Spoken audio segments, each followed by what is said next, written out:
Hey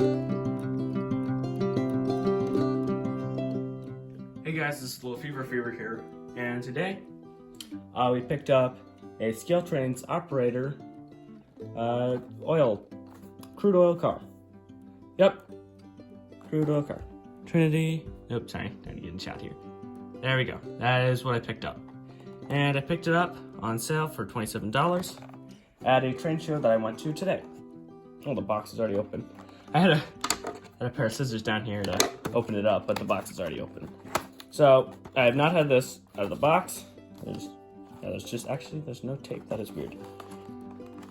And so, okay, there's tape in here. Pull it out. Box is nice, empty. It's in the ice box. Let's see. ScaleTrains operator. Yeah, this just tells what the features it has. So that's not much. Let's put that to the side for now. Nothing else in the box. So, no, it's cracked up. Okay, this part has the tape. So it's like a sandwich.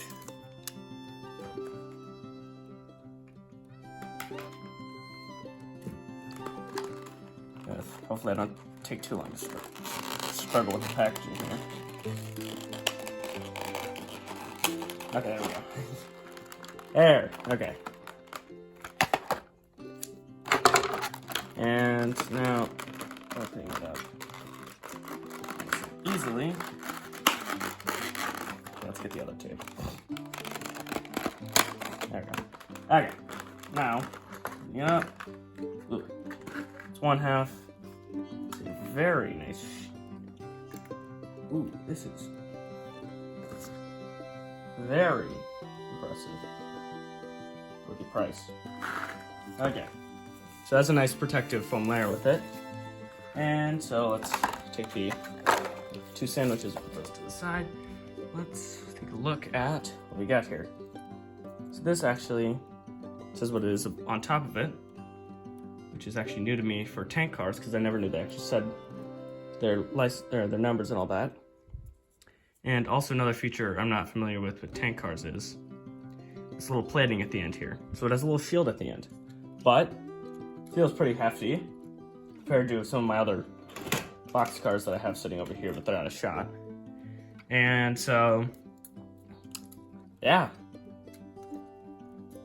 rolling pretty smooth. So let's move on to where I look at some of the more finer details.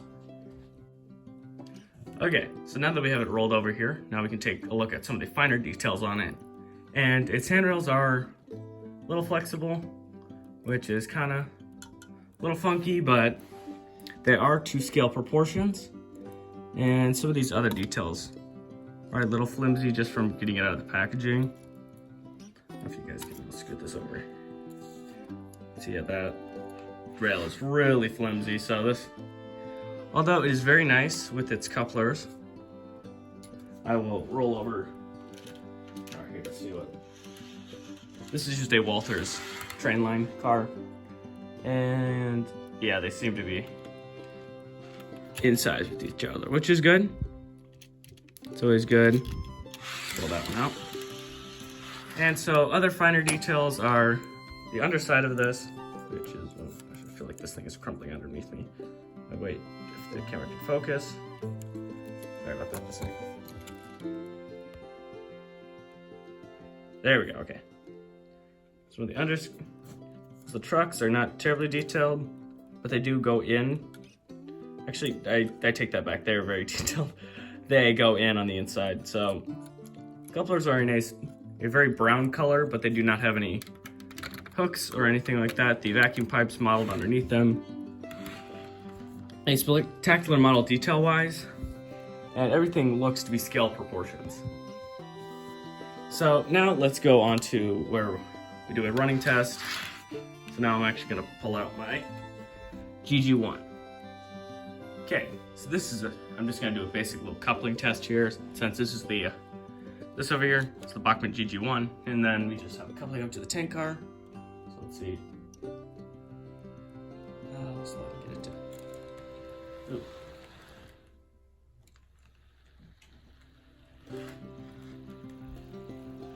Okay. its coupling. If it's compatible with the Bachman. Okay, yeah, they look to be coupled, yeah. There you go. I'll slide that in the shot for you. There you go. They seem to be coupled fairly well. So that's good to hear.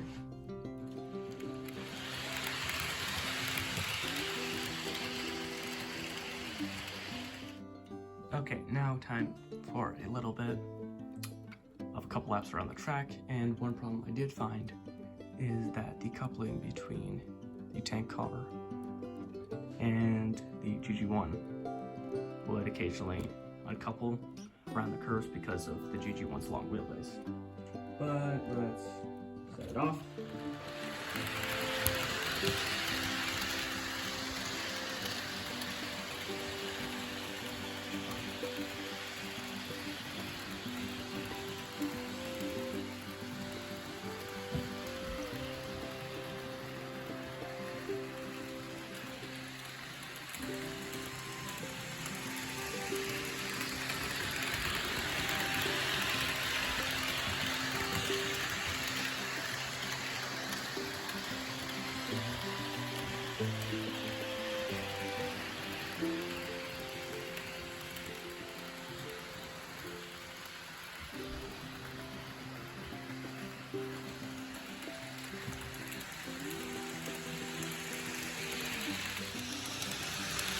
So the model runs perfectly, and that uncoupling issue isn't really a problem because of the tight curves we have. So anybody with an average size layout doesn't have, or will not have that problem, but the handrails are very, very flimsy.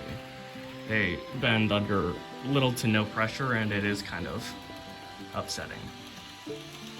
And I am afraid that might damage the model in the future just by trying to pick it up in any sort of way.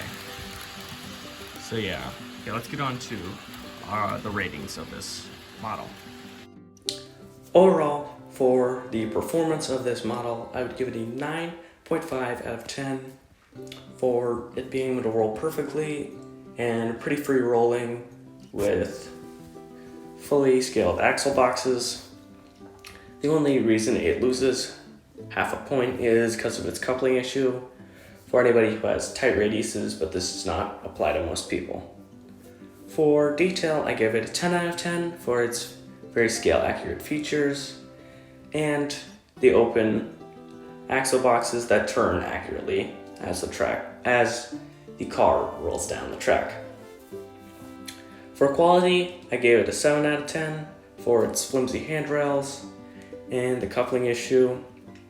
The handrails, I felt like I was gonna break off, like not even trying to, just trying to pick up the model for the first time. And for example, it is very shifty.